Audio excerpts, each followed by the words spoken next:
मंच पर उपस्थित माननीय संघ चालक गण, उपस्थित सभी महानुभाव, माता भगिनी, कल हमने देखा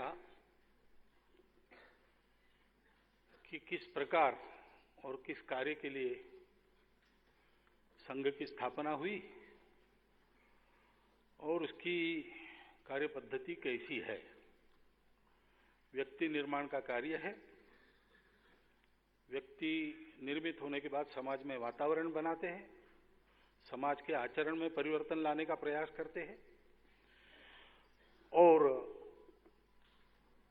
ये पूरा स्वावलंबी पद्धति से और सामूहिकता से चलने वाला काम है और मन मर्जी का काम है।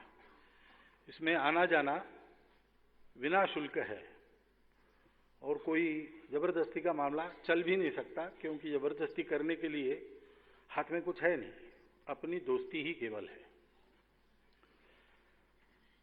अब जैसे जैसे कार्य बढ़ता है तो स्वयंसेवकों को तो शिक्षा मिली है कि संघ केवल एक ही काम करेगा, व्यक्ति निर्माण का, लेकिन स्वयंसेवक समाज के हित में जो जो करना पड़े वो करें। तो शक्ति बढ़ती है तो संघ चलाने के लिए जितने स्वयंसेवक है उनको छोड़कर बाकी स्वयंसेवक खाली तो नहीं बैठते। तो समाज में उनको जो समझ में आता है उसके अनुसार वो किसी न किसी कार्य को हाथ में लेते हैं। कोई और कर रहा है उसके अनुशासन में उसके साथ जुड़ जाते हैं अथवा अपना कोई नया काम खड़ा करते हैं। ऐसे समाज जीवन के लगभग सभी क्षेत्रों में स्वयंसेवकों ने कार्य खड़े किए। विविध संगठन है, वो सब स्वतंत्र, अलग, स्वायत्त, स्वावलंबी है। संघ के किसी बैठक के निर्णय से कोई भी संगठन नहीं चला।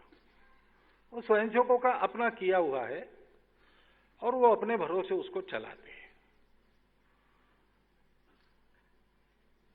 सहयोग चलता है, स्वाभाविक चलता है, परिचय है, स्वयंसेवक है सब, तो विचार की दृष्टि उनको मिली है, संस्कार मिला है और संघ में परिचय है तो आना जाना चलता है, परामर्श चलना है, साथ देना भी चलता है। संघ के स्वयंसेवकों को यह भी सीख है कि अच्छे काम में कौन कर रहा है ये मत देखो, वो अपना समर्थक है कि विरोधी है ये मत देखो। अगर वो प्रामाणिकता से कर रहा है, समाज के भलाई के लिए कर रहा है, तो उसमें सहयोग करना चाहिए। उसके अनुसार स्वयंसेवकों का सहयोग अपने आप मिलते रहता है।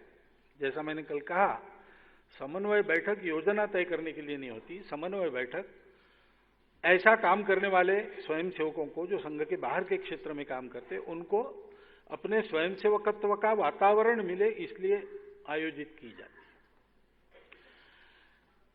ये मैं थोड़ा फिर से इसलिए बता रहा हूं कि बहुत बार प्रश्न आता है कि राजनीति से क्या है, संघ की कोई राजनीतिक महत्वाकांक्षा है क्या? क्योंकि लगभग जमाने का चलन ऐसा दिखता है कि व्यक्ति समर्थ बन जाता है और सामर्थ्य जहां से प्राप्त किया उस क्षेत्र में कुछ कर लेता है तो आगे उसकी इच्छा राजनीति में जाने की होती है। लेकिन संघ को संपूर्ण समाज को जोड़ना है और राजनीति समाज जीवन के अनेक विषयों को देखती है, तो उन विषयों में मतभेद होते ही है, होना स्वाभाविक भी है। विचार अलग अलग प्रकार के रहते हैं और दलबंदी हो जाती है, दल अलग बन जाते हैं तो विरोध भी खड़ा हो जाता है। तो राजनीतिक दल और सारे समाज का जुड़ना ये कुछ ही मात्रा में एक साथ चल सकते हैं, बहुशः दल अलग अलग हो जाते हैं। और इसलिए संघ के जन्म से ही संघ ने निश्चित किया है कि राजनीति से हमारा संगठन दूर रहेगा। ये स्पर्धा की राजनीति नहीं करेगा, चुनाव नहीं लड़ेगा। संघ का कोई भी पदाधिकारी किसी भी राजनीतिक दल में पदाधिकारी बिल्कुल नहीं बन सकता और चुनाव की, वोटों की इस राजनीति से संघ को दूर रहना है। डॉक्टर हेडगेवार स्वयं एक राजनीतिक कार्यकर्ता थे और बहुत कुशल राजनीतिक कार्यकर्ता थे। उनकी विद्यार्थी दशा में कलकत्ता में उन्होंने एक कागजी आंदोलन चलाया और अंग्रेज सरकार का एक प्रस्ताव पराभूत कर दिया, डिफीट कर दिया। ये जो राष्ट्रीय विद्यालय और कॉलेजेस चल रहे थे आंदोलनकारी छात्रों के लिए, तो उनको मिलने वाला प्रमाण पत्र, डिग्री, इसको अवैध करने का कानून अंग्रेज सरकार ला रही थी। अब समाज में बड़ा आंदोलन इस विषय को लेकर खड़ा करना संभव नहीं था, तो डॉक्टर हेडगेवार ने कलकत्ते में घूम घूम कर हर एक बस्ती के प्रमुख लोगों से बात की और उनको इतना बताया कि अगर कोई आकर आपको पूछे कि आपके यहाँ इस प्रस्ताव के विरोध में कोई सभा हुई, तो आप कहिए हाँ आप गए थे, हाँ मैं गया था, किसके किसके भाषण हुए, अलग अलग नाम उनके पास दिए, इनके भाषण हुए, बताना और क्या हुआ, प्रस्ताव हुआ और बहुत भीड़ थी और एक मत से पारित हो गया कि ये डिग्रियां बरकरार रखनी चाहिए, ऐसा बताया। और फिर समाचार पत्र में समाचार छपवाए कि अमुक मोहल्ले में सभा हुई, 3000 लोग थे, भाषण हुआ और प्रस्ताव आया और सरकार के खिलाफ प्रस्ताव एक मत से पारित हो गया। ऐसे समाचार प्रकाशित होने का लगातार तांता चला, तब ब्रिटिशों के कान खड़े हो गए। उन्होंने अपने लोग भेजे पूछने के लिए, तो सबको प्रमाण मिले कि ऐसी सभाएं, एक भी सभा नहीं हुई थी। लेकिन रिपोर्ट जो गई सरकार के पास कि इसके बारे में बहुत बड़ा जन असंतोष है, इसको करेंगे तो असंतोष का एक कारण, और हमने आ बैल मुझे मार के तर्ज पर बुलाया, ऐसे हो जाएगा, इसलिए उस कानून को सरकार ने लाया नहीं। ऐसे कुशल वो राजनेता थे। और विदर्भ में काम करते समय प्रमुखता से उनका नाम सबके सामने आता था, विशेषकर तरुण वर्गों में बहुत लोकप्रिय थे, स्वयं तरुण आयु के थे। लेकिन संघ का काम संपूर्ण समाज को जोड़ने का काम है, इसलिए अपने जन्म से ही संघ ने स्वयं तय किया है कि ऐसी जो दिन ब दिन की रोजमर्रा राजनीति है उसमें हम नहीं जाएंगे। हमारे मत है, संघ की विचारधारा के नाते संघ के स्वयंसेवकों के मत है, नीति के बारे में मत है।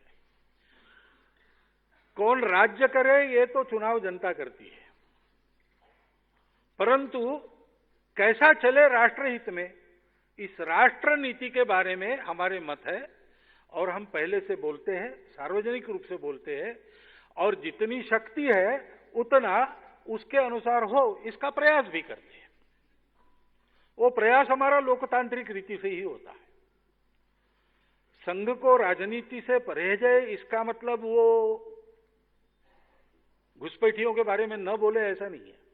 वो ये सब राष्ट्रीय प्रश्न है, राजनीति की उसमें भूमिका है, प्रमुख भूमिका है, परंतु प्रश्नों के सुलझने का न सुलझने का परिणाम पूरे देश पर होता है।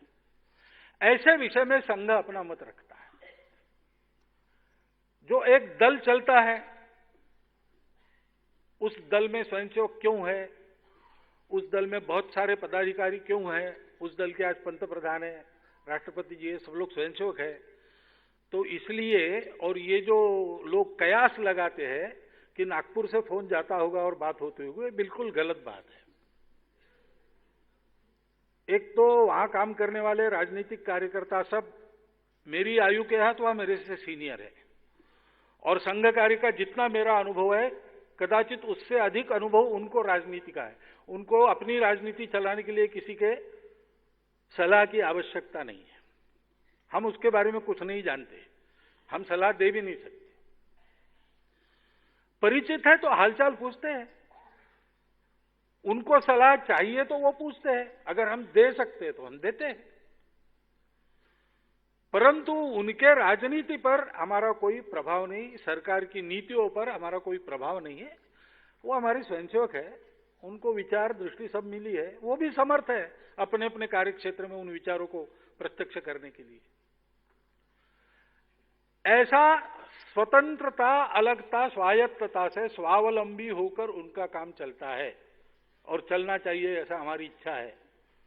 देश में, देश की व्यवस्था में पावर नाम की जो चीज है उसका जो सेंटर संविधान से तय हुआ है वही रहेगा।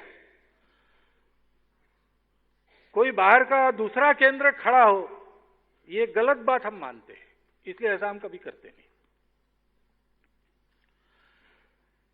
और इसलिए संघ का राजनीति से संबंध क्या है? क्यों उसी एक दल में ज्यादा स्वयंसेवक है? अब ये तो हमारा प्रश्न नहीं है।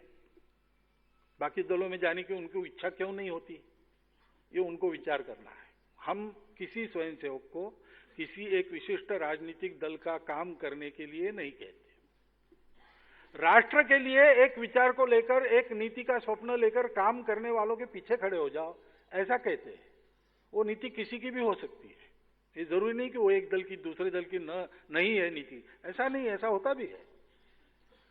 राष्ट्रहित की सोचकर स्वयंसेवक नागरिक के नाते उनका जितना कर्तव्य उतना करते हैं।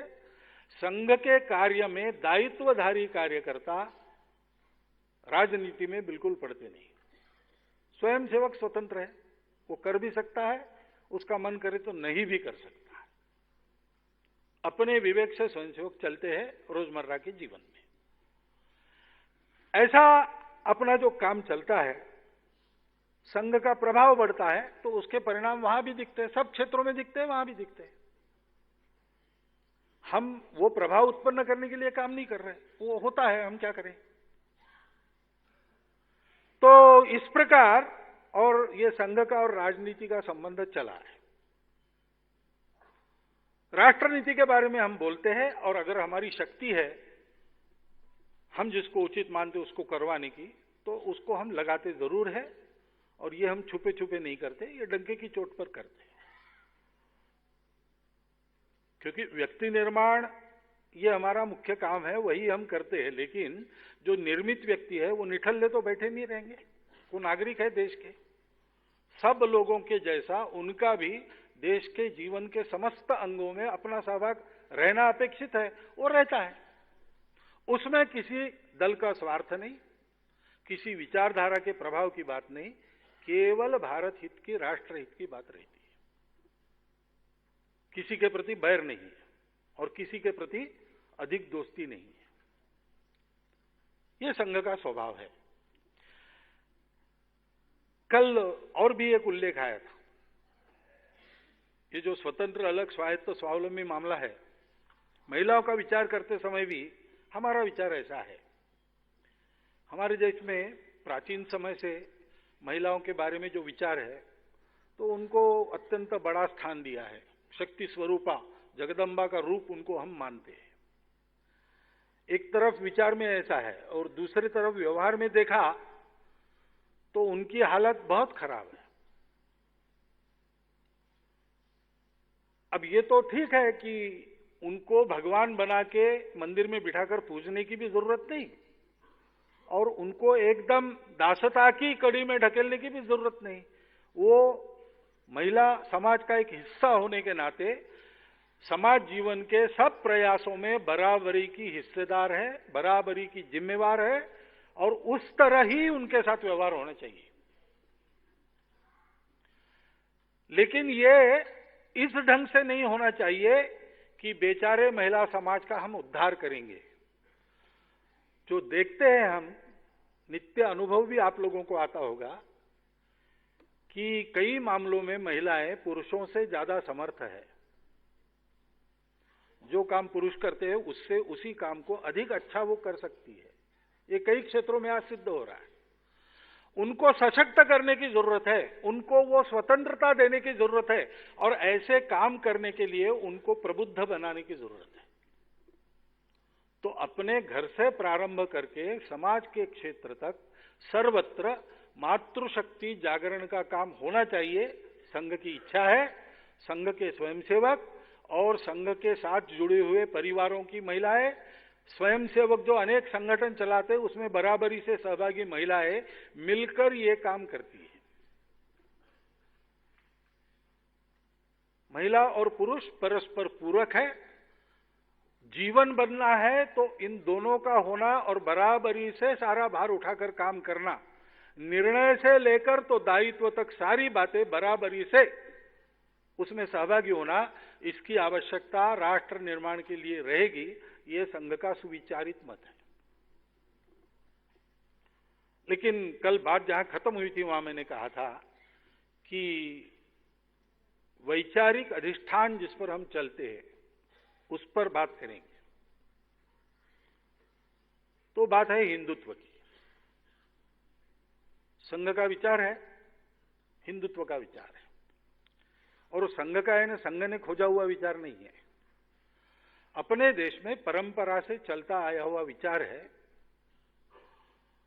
और थोड़ा सा प्रचार का भ्रमजाल दूर हटाकर हम देखेंगे तो सबका माना हुआ सर्वसम्मत विचार है। लेकिन भ्रम खड़े होते हैं और उसके कारण है, और उन कारणों के निर्माण में सबसे बड़ी भूमिका स्वयं हिंदू समाज की ही है। जैसा कल मैंने कहा था, हिंदुत्व उस मूल्य समुच्चय का नाम है। विविधता में एकता, समन्वय, त्याग, संयम, कृतज्ञता, इसका आधार जो सत्य है उसका अन्वेषण हमारे यहां किया गया। दुनिया सुख की खोज बाहर कर रही थी, बाहर करते करते थक जाती थी। ऐसे समय में हमारे यहां हमारे पूर्वजों में किसी को बुद्धि हुई कि जरा अंदर भी देखे, और फिर जड़ जगत के विज्ञान निष्ठ अध्ययन के साथ साथ अंतर जगत के आध्यात्मिक अध्ययन का भी प्रारंभ हुआ, और उसमें से अस्तित्व की एकता का सत्य केवल तर्क से नहीं, प्रत्यक्ष अनुभूति से हमारे पूर्वजों को प्राप्त हुआ। उसकी प्रत्यक्ष अनुभूति रखने वाले महान पुरुषों की परंपरा तब से आज तक अपने देश में पूर्णतः विद्यमान है। तर्क की बात नहीं, थियरी की बात नहीं। जो कह सकते हैं, स्वामी विवेकानंद जी ने रामकृष्ण परमहंस को जब पूछा कि क्या ईश्वर को आपने देखा है, उन्होंने बहुत लोगों को पूछा था, तो गोल मटोल बातें होती थी, क्योंकि तर्क से तो बहुत लोग बता सकते, मैं भी बता सकता हूं, आप भी बता सकते, लेकिन तर्क की वहां चलती नहीं। वास्तव में क्या है? देवेंद्रनाथ ठाकुर को, रविन्द्रनाथ जी के पिताजी को उन्होंने पूछा, तब वो उत्तर नहीं दे सके। उन्होंने कहा कि तुम्हारे आंखों में बड़ा तेज है। उसने कहा, विवेकानंद जी ने कहा, वो मुझे नहीं चाहिए, मेरे प्रश्न का उत्तर दो, भगवान को आपने देखा है क्या? तो फिर उनके तरफ से कोई उत्तर नहीं आया। अपने कॉलेज में पढ़ते समय, फिलॉसफी पढ़ते समय ट्रांस इस शब्द पर चर्चा चली, तो उनके अंग्रेज प्रोफेसर ने बताया कि इसका सही अर्थ आपको जानना है तो दक्षिणेश्वर जाओ। वहां रामकृष्ण परमहंस के पास वो पहुंचे, और एक दो बार मिलने के बाद उन्होंने प्रश्न पूछा कि क्या भगवान को आप देखा है भगवान को? तो रामकृष्ण परमहंस, जो मुश्किल से चौथी पास रहे होंगे, पागल जैसे लगते थे, उन्होंने कहा कि हाँ देखा है, नित्य देखता हूं, तुमको जितना स्पष्ट देखता हूं उससे ज्यादा स्पष्ट देखता हूं, भगवान से बात भी करता हूं, और अगर तुम मेरे बताए रास्ते पर चलोगे तो तुम भी ये कर सकोगे। अब इस बात को इतने आत्मविश्वास के साथ बता सकने वाले लोग आज भी अपने देश में मिलते हैं। उस सत्य के आधार पर, अब वो सत्य क्या है इसका वर्णन, जैसा मैंने कल कहा, अलग अलग है और परस्पर विरोधी भी है, परंतु वो एक सत्य है, वो अस्तित्व की एकता का सत्य है। और उसके चलते दुनिया की विविधताओं का स्वीकार सम्मान करो, उनका उत्सव करो, अपनी अपनी विविधता पर श्रद्धापूर्वक पक्के चलते रहो, बाकी सबकी विविधता का सम्मान करो और मिलजुल कर चलो। यह संदेश देने वाला जो मूल्य समुच्चय है, वो मूल्य समुच्चय हिंदू है, हिंदुत्व है। ये नाम तो बाहर से मिला, ये बात सही है, क्योंकि आप प्राचीन ग्रंथों में जाओगे तो ये शब्द आपको कहीं मिलेगा ही नहीं भारत में। आज भी बहुत से विद्वान संत भी हिंदू नहीं कहते, सनातन कहते हैं, धर्म कहते हैं, अन्य संप्रदायों में धम्म कहते हैं। हिंदू नाम बाद में आया, किसी परिस्थिति विशेष के कारण आया। आचार्य महावीर प्रसाद द्विवेदी ने एक लेख लिखा, 29 के दशक की बात है, उन्होंने उसमें मैंने पढ़ा, अब क्या सही गलत है देखिए, उनकी उपपत्ति ये है कि जरतुश्त जब फारस पहुंचे, पर्शिया यानी आज का ईरान, तो वहां के समाज ने उनको गुरु के नाते स्वीकार किया और गुरु का परिचय पूछा, तो उन्होंने कहा परिचय क्या बताऊं, हम तो सब मानवों की एकता में विश्वास करने वाले लोग हैं, लेकिन आपको नाम गांव नाम जानना है तो मैं इतना बताता हूं कि हमारे पूर्वज सिंधु के उधर से आए थे। तो फारस की भाषा में स का ह होता है, उसने अपने गुरु को हिंदू गुरु बना दिया। वहां से व्यापार इस्राएल के साथ होता था, तो यहूदियों के पास ये शब्द पहले पहुंचा, वहां से समुद्री मार्ग से अपने पश्चिम किनारे पर व्यापारियों को पता चला और धीरे धीरे व्यापारियों के जानकारी के अनुसार वो हमारे देश के बौद्धिक जगत में पहुंचा। तो शायद 9वीं सदी से वो हमारे ग्रंथों में आने लगा, उसके पहले नहीं था। लोक भाषा में तब भी नहीं आया था। लोक भाषा में तो बाहर के आक्रमकों ने, जिनको अपनी विचारधारा का प्रभाव चाहिए था, उन्होंने जब इस देश की इतने प्रकार की विचारधाराओं को सबको एक करके पीटना शुरू किया, तो हमारे शायद लोगों ने विचार किया होगा कि ये कहां से हुआ, हम तो अलग अलग, हम इनके जैसा ही निर्गुण निराकार मानते हैं, लेकिन ये हमको भी पीटते हैं। तो फिर उनको ये उत्तर मिला कि आप सब लोग हिंदू हो, इसलिए आपको हम बदल रहे हैं। तो वो लोक भाषा में आया। लोक भाषा का शब्द संत पहले उठाते हैं, तो संतों की वाणी में पहली बार, उसके बाद गुरु नानक देव ने जैसे कहा, तुर्कस्तान खसमाना किया, हिंदुस्तान डराया, काया कपड़ टुक टुक होसी, हिंदुस्तान समालसी बोला। हिंदू शब्द तब से लोगों में प्रचलित है, लेकिन अब वो चिपक गया है तो क्या करेंगे। जैसे मेरा आपका नाम है, वो तो हमारी परमिशन लेके नहीं रखा गया है, लेकिन वो चिपक गया है, दूसरे नाम को हम प्रतिसाद नहीं देंगे। और इसलिए ये जब अस्तित्व की एकता, परस्पर सहयोग, सबका साथ चलना, क्योंकि इसका एक ऑफशूट ये भी आता है कि व्यक्ति का समाज के हित से विरोध नहीं है। समाजवाद में व्यक्ति को दबाने की जरूरत नहीं, और व्यक्ति के उन्नति के कारण समाज में शोषण करने की जरूरत नहीं। व्यक्ति और समाज परस्पर विकास में साथ चल सकते हैं, और सारा मानव समाज विकास और पर्यावरणवाद में कोई विरोध नहीं है, वो साथ चल सकता है। विकास भी हो सकता है, पर्यावरण भी ठीक, क्योंकि सृष्टि और समाज का भी झगड़ा नहीं, सारा विश्व एक ही अस्तित्व होने के कारण सब लोग साथ चल सकते हैं, साथ सबकी उन्नति हो सकती है, और सब लोग श्रेयस को, सत्य को प्राप्त कर सकते हैं। ये भी उसका एक ऑफशूट आता है। तो ये सारा जो विचार है, ये अगर हम बताने लगते हैं तो लोग कहते हैं कि ये हिंदू विचार को बोल रहे हैं। उसके लिए पर्यायी शब्द भी जो बनते हैं वो इसी शब्द से निकले हैं। मैंने ऐसा सुना है, मुझे प्रत्यक्ष मालूम नहीं, लेकिन हज यात्रा पर जाने वाले भारत के मुसलमानों का भी वहां पंजीयन जो होता है, उसमें उनको माना जाता है कि ये हिंदवी मुसलमान है। और इंटेलेक्चुअल सर्कल्स में जो चर्चा चलती है, उसमें इस प्रकार के विचारों को इंडिक थॉट कहते हैं। वो इंडिक भी इसी का शब्द है। बहुत दूर क्यों, जब हम भारतीय कहते हैं तो वो केवल भारत नाम के भूगोल का नाम नहीं रहता, क्योंकि भारत का भूगोल तो बदलता रहा है, कम ज्यादा होते रहा है। तो भारत एक स्वभाव का नाम है। ये सारे शब्द समानार्थी शब्द है, लेकिन इसके आशय को स्पष्ट रूप से बनाने वाला एक शब्द है हिंदू। इसलिए संघ हिंदू इस शब्द को आग्रह पूर्वक लेकर चलता है, लेकिन इसका मतलब ये नहीं है कि जो भारत शब्द का उपयोग करते हैं, जो इंडिक शब्द का उपयोग करते हैं, जो आर्य शब्द का उपयोग करते हैं, उनसे हमारा कोई झगड़ा है या विरोध है। हम जानते हैं कि उनको कहना वही है।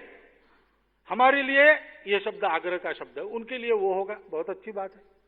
इसको लेकर झगड़ा होने की कोई बात नहीं, क्योंकि आशय की बात तो एक ही है, विविधता में एकता। इस मूल्य समुच्चय के आधार पर एक धर्म बनता है, एक संकल्पना बनती है कि जीवन में कैसे चलना चाहिए, किस दिशा में चलना चाहिए। अब धर्म शब्द को लेकर भी बड़ा कंफ्यूजन है, क्योंकि ये केवल भारतीय भाषाओं में शब्द मिलता है, भारत के बाहर ये शब्द नहीं मिलता। धम्म शब्द, धर्म शब्द ये भारत की देन है। अब वैसा दूसरा क्या है, बाकी देशों में नहीं है, थोड़ा मिलता जुलता, क्योंकि धर्म के साथ कर्मकांड भी आता है, तो कर्मकांड विशेष प्रकार का, विशेष प्रकार की पूजा, विशेष प्रकार का ग्रंथ, विशेष प्रकार के मसीहा, ऐसा जो बनता है उसको रिलीजन कहते। इसलिए अपनी भाषा को छोड़कर जब हम विदेशी भाषा में बोलने लगते तब हम रिलीजन कहते हैं, और रिलीजन का ट्रांसलेशन धर्म करते हैं। इसलिए गलतफहमी पैदा होती है। ये धर्म यानी किसी एक विशेष देश की, समाज की बपौती नहीं है, ये पूरे मानवों का वैश्विक धर्म है। हिंदू धर्म आज जिसको कहते हैं वो वास्तव में हिंदुओं का धर्म नहीं, हिंदुओं का धर्मशास्त्र हिंदू धर्मशास्त्र के नाम से नहीं है, वो मानव धर्मशास्त्र उसको कहा जाता है। हिंदू शब्द आने के पहले वो रचा गया है। वो किसी एक के लिए नहीं था, वो सबके लिए था। हमारे देश में जितनी आध्यात्मिक धाराएं हैं, सिख, बौद्ध, जैन, सनातनी, आर्य समाजी, ये सब लोग जन्मे तो भारत में, भारत के समाज में काम किया, लेकिन उन्होंने जो कहा है वो सारा का सारा संपूर्ण विश्व के लिए है। क्योंकि हमने कभी भी अपनी परंपरा में अपने आप को विश्व मानवता से अलग नहीं माना। माता च पार्वती देवी, पिता देवो महेश्वरः, बांधवा शिव भक्ताश्च, स्वदेशो भुवन त्रयः। त्रिभुवन हमारा स्वदेश है, सारी पृथ्वी हमारा कुटुंब है, वसुधैव कुटुंबकम, ये हमारा स्वभाव रहा है। क्योंकि अस्तित्व की एकता को जानने से भारत का उद्गम है। उस अस्तित्व की एकता का भान सबको करा देने के प्रयोजन से भारत का अस्तित्व बना है। तब से हम इन सब प्रकार की विविधताओं को लेकर एक समाज के नाते चल रहे हैं, एक राष्ट्र के नाते चल रहे हैं। हमारा राष्ट्र ये प्राचीन है, उसका अस्तित्व, आप उसकी कल्पना अगर पाश्चात्यों की व्याख्या से करेंगे कि जहां स्टेट है वहां नेशन है, स्टेट गया कि नेशन गया, ये हमारा कंसेप्ट कभी रहा नहीं। स्टेट्स बदलते रहे, राष्ट्र हमारा सांस्कृतिक राष्ट्र है। इस धर्म में ये जो शाश्वत मूल्यों का भाग है वो शाश्वत धर्म है।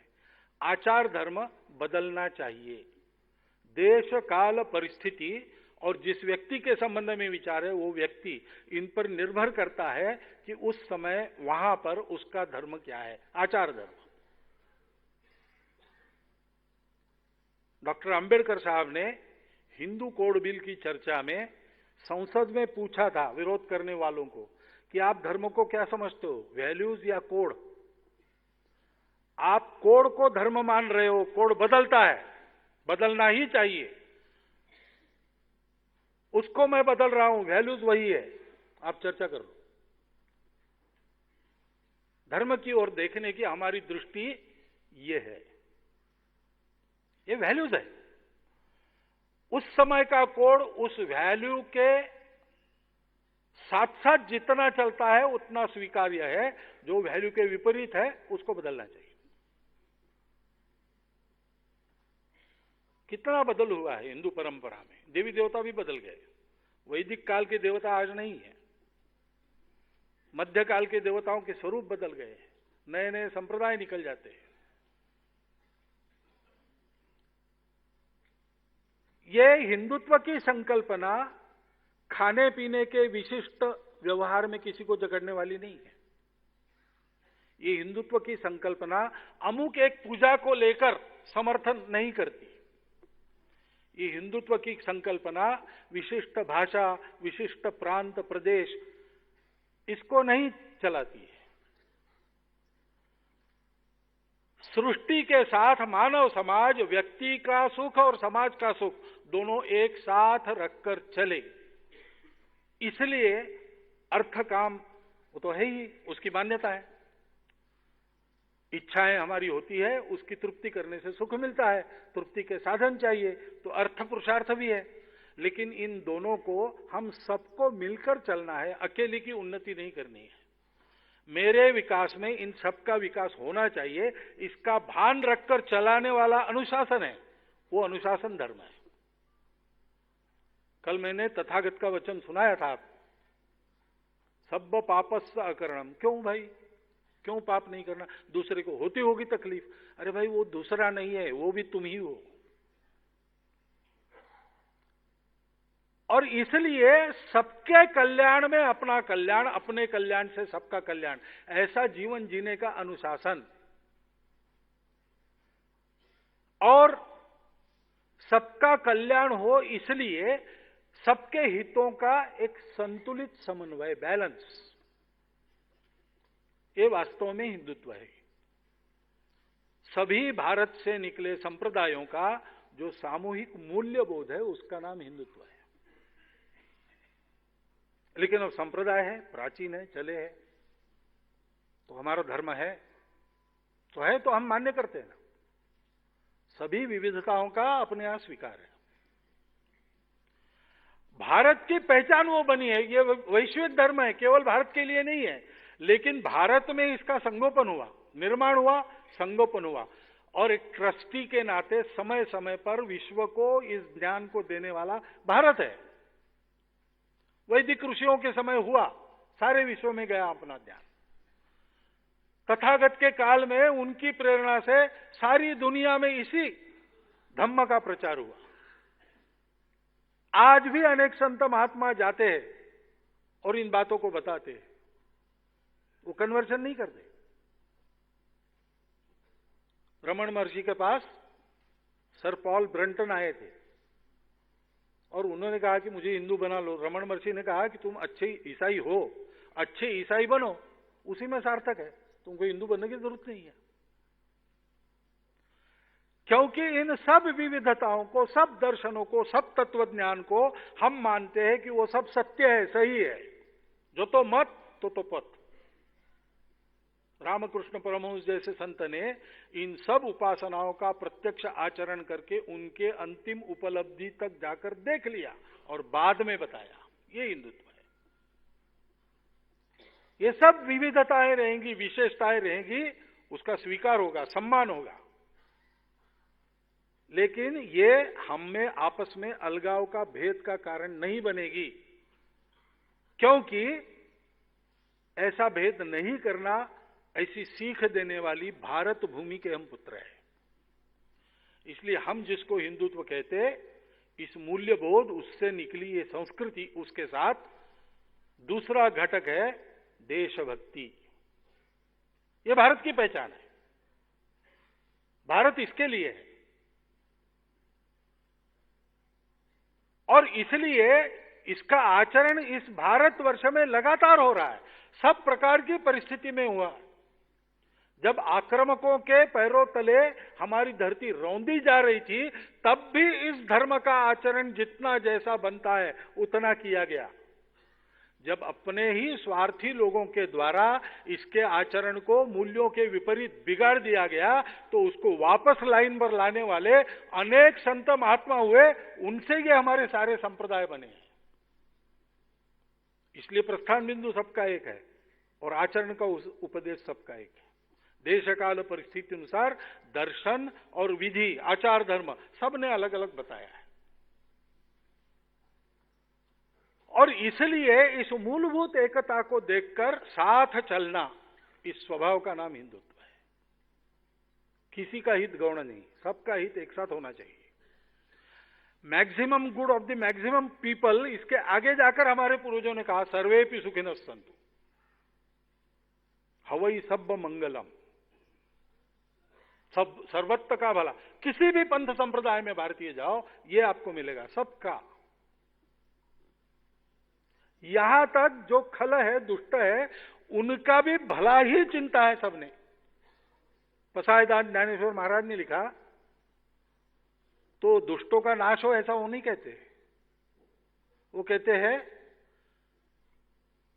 खलांची व्यंकटी सांडो, यानी वे दुष्ट स्वभाव के लोगों का जो टेढ़ापन है वो चला जाए।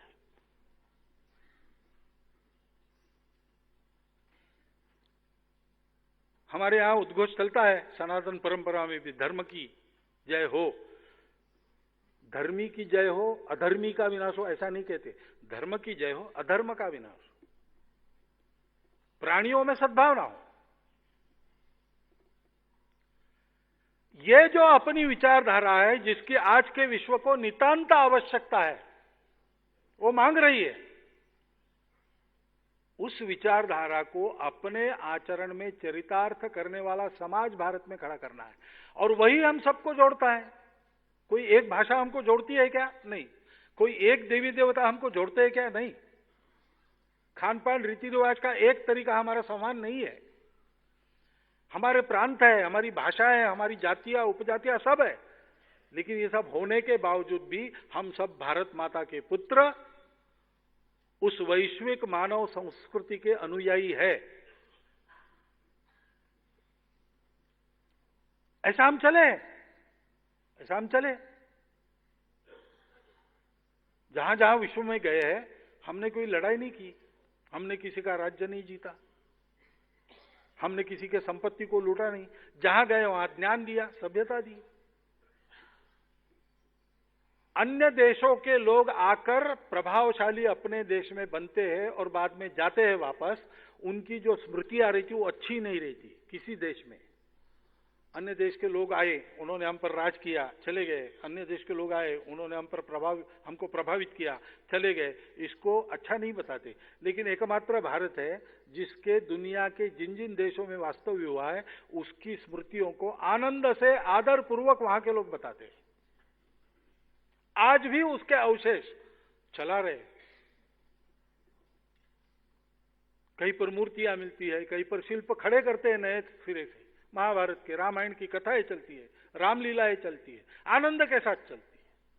पूजा पद्धति बदल गई, न वहां पर शैव रहे, न वहां पर बौद्ध रहे, आज मुसलमान है, लेकिन वो कहते हैं हमने अपने पूर्वज नहीं बदले।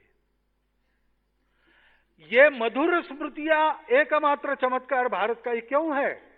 इसलिए है कि भारत इस संतुलन को, अनुशासन को, विश्व कल्याण की भावना से सबको अपना मानकर ले गया है। यह चित्र हमारे यहां खड़ा करना है। और इसलिए जिस हमारे सुजल सुफल मलय शीतल मातृभूमि ने हमको कभी आक्रमण की चिंता में प्राचीन समय में रखा नहीं, चारों ओर से हम प्रोटेक्टेड थे, आज के जैसे जाने आने के साधन नहीं थे, तो हम सुरक्षित थे, समृद्धि थी, तो हमने कभी लड़ाई करना सीखा ही नहीं। जो आएगा उसको बसा लिया, तुम भी रहो।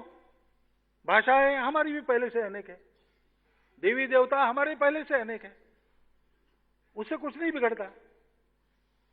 मानवता के धर्म को लेकर चलो।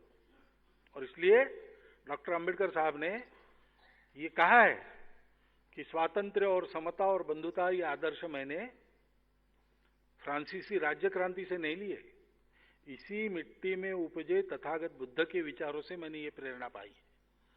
क्योंकि स्वतंत्रता आई तो समता का लोप होता है, और समता लाने गए तो स्वातंत्र्य को संकुचित करना पड़ता है। एक साथ दोनों लाना है तो बंधुभाव की आवश्यकता है, और वो बंधुभाव ही धर्म है। बंधुभाव का आधार क्या है? हमारे पूर्वज समान है, हमारी सांस्कृतिक विरासत सबकी साझी है, और हमारी मातृभूमि एक है।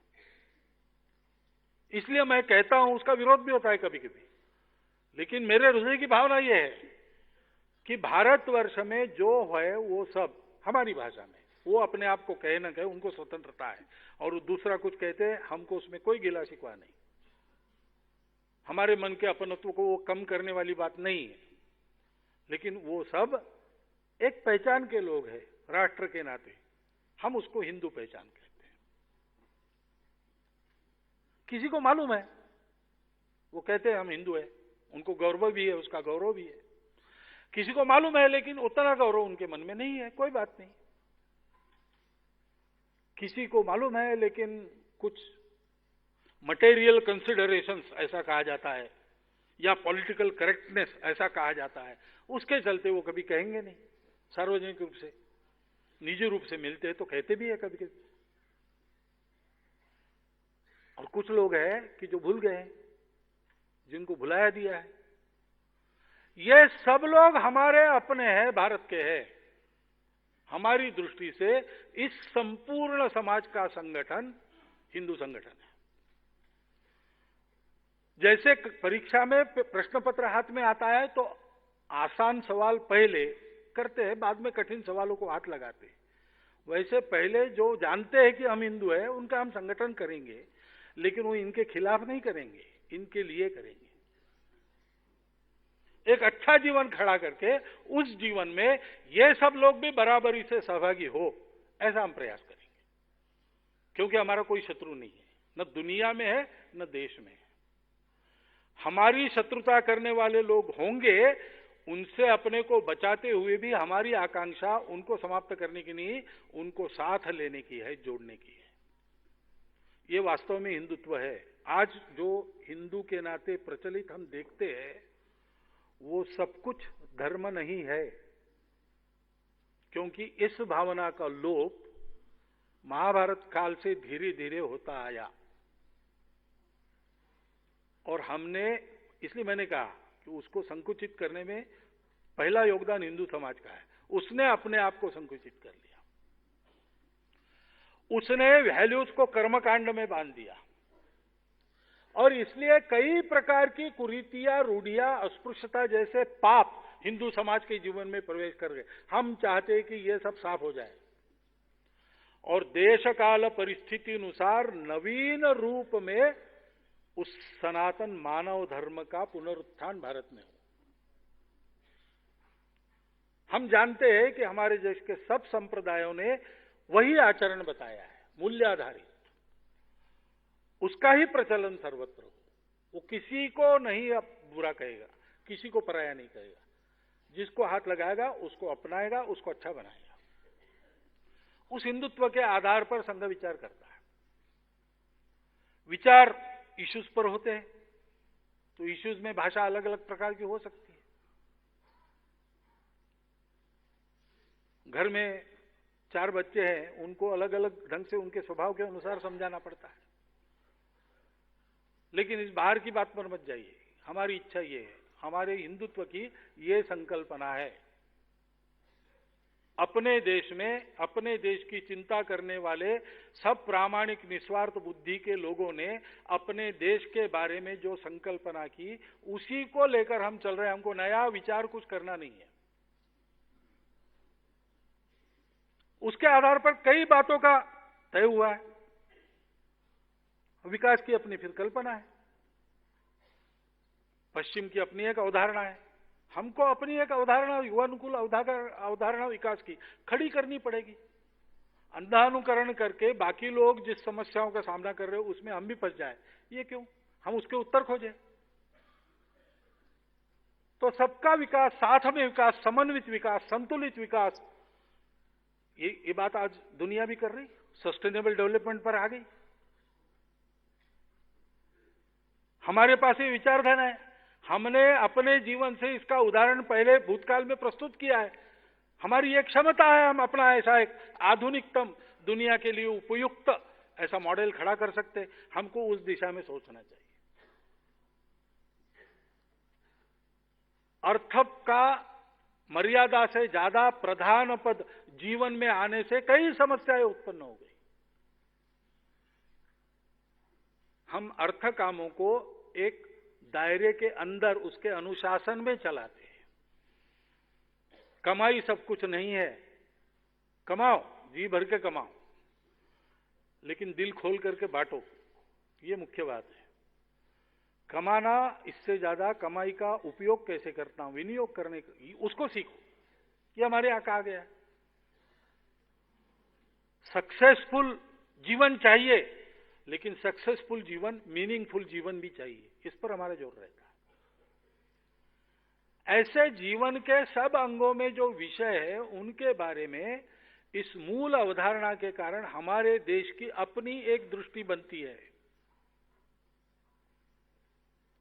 हमारे देश के सब प्रकार के लोग उसी को अपने क्रियाकलाप में लाने का प्रयास करते हुए दिखाई देते हैं।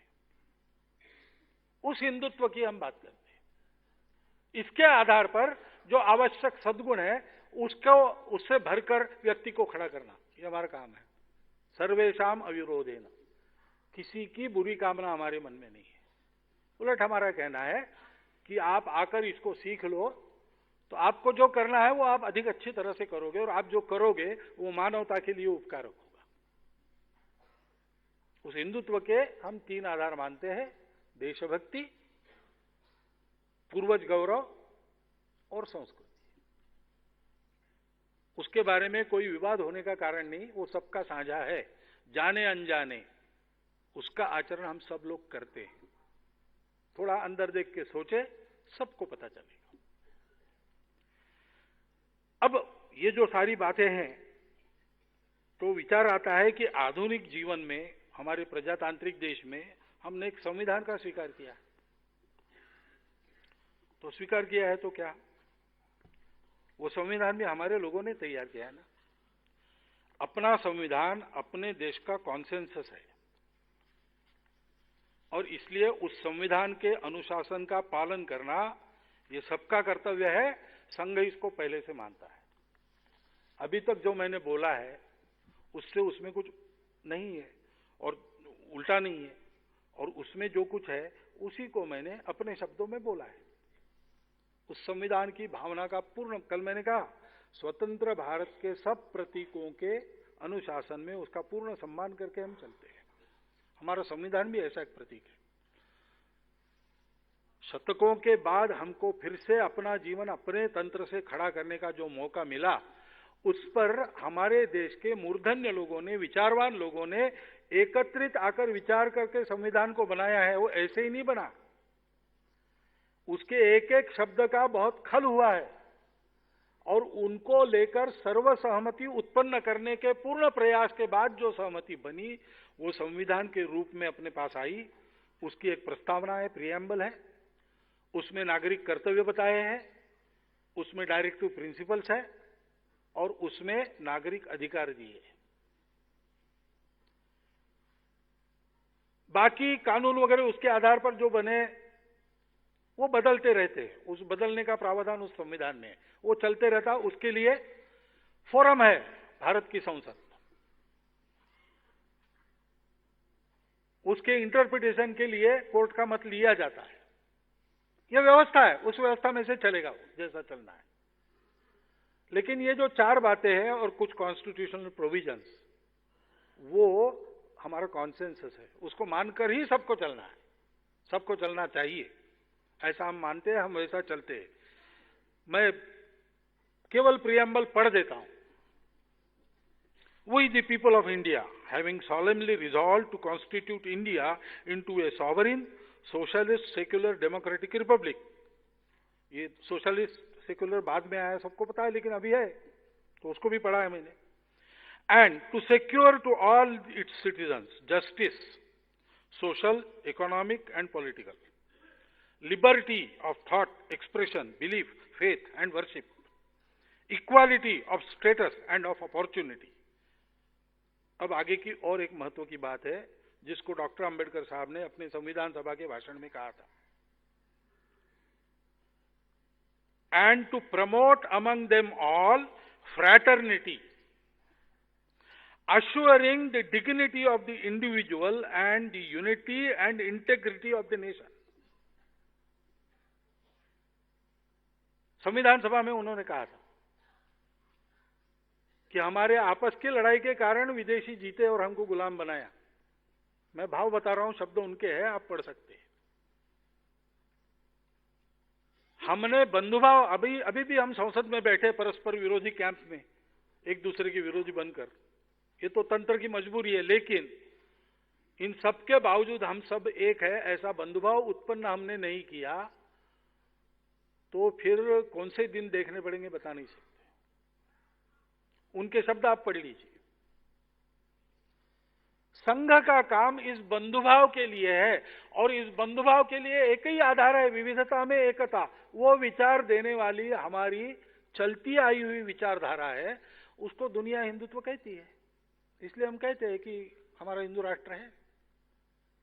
हिंदू राष्ट्र है इसका मतलब इसमें मुसलमान नहीं चाहिए, ऐसा बिल्कुल नहीं होता। जिस दिन ये कहा जाएगा कि हाँ मुसलमान नहीं चाहिए, उस दिन वो हिंदुत्व नहीं रहेगा। वो तो विश्व कुटुंब की बात करता है। जिस दिन हम कहेंगे कि केवल वेद चलेंगे, बौद्ध मत नहीं चलेगा, वो वेदों को नहीं मानता, वो हिंदुत्व नहीं रहेगा। क्योंकि सत्य की सतत खोज हमारे देश में चली है, और उसके क्रम में अनेक दर्शन उत्पन्न हुए, उन सब की मान्यता है वो सब सत्य है, ऐसी सबकी श्रद्धा है, होनी चाहिए। इस हिंदुत्व को लेकर हम चलते हैं, क्योंकि इस बंधुभाव को वैचारिक आधार देने वाला वही एकमात्र विचार है। वो सर्वेशाम अविरोधी विचार है, वो कभी प्रतिक्रिया में नहीं आता। उसको धारण करके वास्तव में ऐसा चलने की योग्यता हमारी होनी चाहिए। हमने बीच के काल में उसको खो दिया, इसलिए बहुत सारी बातें हुई। नहीं तो हम भी 1881 का सेंसस हुआ तब तक हमारे देश के सामान्य लोग भी ये जानते थे। सर सैयद अहमद खां का जो लाहौर का भाषण है, उनका सत्कार हुआ, वो बैरिस्टर बनकर आए, उसकी चर्चा चली है। वो बैरिस्टर बनकर आए, लाहौर के आर्य समाज ने उनका सत्कार किया, आर्य प्रतिनिधि सभा ने। और उनका परिचय देते समय परिचयकर्ता ने कहा कि हिंदुओं में बहुत बैरिस्टर बने हैं, लेकिन ये मुसलमानों में पहले, इसलिए हम इनका अभिनंदन कर रहे हैं। तो सैयद अहमद अली खान ने अपने भाषण में जो उत्तर दिया, उसके प्रारंभ में उन्होंने कहा कि मुझे बड़ा दुख हुआ कि आपने हमको अपने में नहीं शुमार किया। क्या हम भारत माता के पुत्र नहीं है? अरे इतिहास में हमारी बदल गई पूजा की पद्धति, और क्या बदला है? ये जो बात है, ये हम 1881 तक जानते थे, धीरे धीरे इसको हमने खो दिया अपने जहन से। उसको वापस लाना पड़ेगा। हाँ, उसको आप हम जैसा कहते वैसा हिंदू मत कहो, चलेगा। आप उसको भारतीय कहो, हम आपके कहने का सम्मान करते हैं। हम जिस संस्कार को निर्माण करना चाहते हैं, इसलिए हमको वो एकमात्र उपयुक्त शब्द रहता है, लगता है, इसलिए हम उसको लेकर चल रहे हैं। उसके नुकसान भी होते तो हम सहन करके चल रहे हैं, क्योंकि हमारा ही विश्वास है कि इस शब्द के रहने से भारत का यह स्वभाव कभी भी लुप्त नहीं होगा। सबको लेके भारत के लोग आगे बढ़ेंगे, ये संघ की विचारधारा है। और इसलिए संविधान के सम्मान का प्रश्न ही नहीं उठता। हम संविधान के अनुशासन से हम सब लोग बंधे हैं। मैं कहता हूं कि अपने वैश्विक धर्म का, भारत के धर्म का, आज का आचार धर्म संविधान में उल्लेखित है, उससे हम सब लोग बंधे हैं। और वो संविधान इतना उदार है कि उसकी अपनी चर्चा हो, ऐसे भी प्रावधान उसमें वो होती रहती है, उसके लिए व्यवस्थाएं भी निर्माण है। इसलिए प्रश्न नहीं उठता। संविधान को मानकर ही संघ चलता है। संविधान कानून का पूर्ण सम्मान रखता है। संविधान कानून के खिलाफ हमने कुछ किया है, ऐसा एक भी उदाहरण नहीं। ये बात पक्की है। अब हमारा ये कहना है, हमारा ये अहंकार भी नहीं है कि अकेला भारत देश का उद्धार करेगा। ये अहंकार किसी ने भी रखना नहीं चाहिए, क्योंकि देश उठता है वो किसी एक व्यक्ति के, एक संगठन के, संस्था के, एक सरकार के जरिए नहीं उठता है। देश का संपूर्ण समाज अपने देश के लिए जीने मरने का उद्यम करता है, गुणवान होकर, संगठित होकर, भेदों और स्वार्थों को भूलकर। तब देश का भाग्य बदलता है।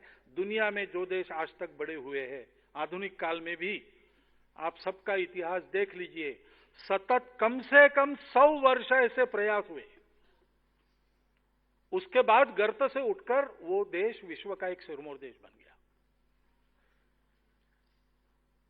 चाहे वो इंग्लैंड हो, चाहे वो अमेरिका हो, चाहे वो फ्रांस हो, चाहे वो क्यूबा हो, चाहे वो जापान हो, चाहे वो चाइना हो, इन सबके इतिहास है लिखे जा चुके हैं, मैंने स्वयं पढ़े। उसके निष्कर्षों के आधार पर मैं बता रहा हूं। एक ही उदाहरण मैं दूंगा। जापान के बारे में पुस्तक लिखी गई, द इनक्रेडिबल जापानीज। जापान उस समय देश के बाजारों का, दुनिया के बाजारों का राजा था। तो उसका अध्ययन दो समाजशास्त्री, दो अर्थशास्त्री, चारों ने मिलकर किया और पुस्तक लिखी। पुस्तक पढ़ने लायक है। उसके अंतिम पृष्ठ पर उन्होंने 9 निष्कर्ष दिए। उन 9 निष्कर्षों में पहले 5 का संबंध अर्थशास्त्र से नहीं है। वो कहते हैं कि जापान के लोग अनुशासित है, इसलिए इतने प्रगत हुए। दूसरी बात वो कहते हैं कि जापान के लोग जब अपने हित का विचार करते तो अकेले के हित का विचार नहीं करते, कम से कम अपने गांव की भलाई सोचकर अपना हित उसका प्लानिंग करते। तीसरा उन्होंने कहा कि जापान के लोग अपने देश के लिए किसी भी प्रकार का साहस करने के लिए सदा तैयार रहते। चौथा उन्होंने लिखा कि जापान के लोग अपने देश के लिए किसी भी प्रकार का त्याग करने के लिए तैयार रहते। और पांचवा उन्होंने लिखा कि जापान के लोग अपने देश का हर काम उत्कृष्ट हो, इसकी पूरी चिंता करते हैं। हमको यही संस्कार भरने हैं, इसी काम को करना है। और इसलिए हम मानते हैं कि संपूर्ण समाज को संगठित होना चाहिए। हम मानते हैं कि प्रामाणिकता से, निस्वार्थ बुद्धि से अपने अपने जगह पर छोटे बड़े दायरे में देश हित में काम करने वाले सबका योगदान है। संपूर्ण समाज ऐसे भाव से अनुप्राणित होगा तब देश का भाग्य बदलेगा। नहीं तो कुछ दिन अच्छा चलेगा, बाद में फिर से गिरावट आएगी। ये हमने बार बार अनुभव किया है, स्वतंत्रता के पहले भी, स्वतंत्रता के बाद में भी। स्वतंत्रता के बाद में भी बहुत ऐसे कालखंड आए जिस